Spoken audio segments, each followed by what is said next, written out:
आमची कमेंट येते की ताई तुझं घर दाखव, घर कसं आहे. त्यांना वाटतं की मोठं घर आहे, पण असं काही नाहीये. आमचं छोटंसं घर आहे, शेतकऱ्यांचं घर आहे. तर यात मला दाखवते आमचं घर.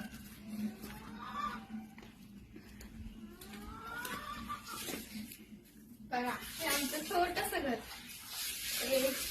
ती एक रूम आहे, ही एक रूम आहे आणि ती एक रूम आहे. बघा थोडासा पसारा पडलाय इथं. आणि ही देवघर आहे, हे आमचं देवाचं घर आहे. बघा कसं. आणि आमची रूम स्वयंपाकाची. आणि हे रूम बघा, ही अशी रूम आहे. आणि त्यात बाजरी, गहू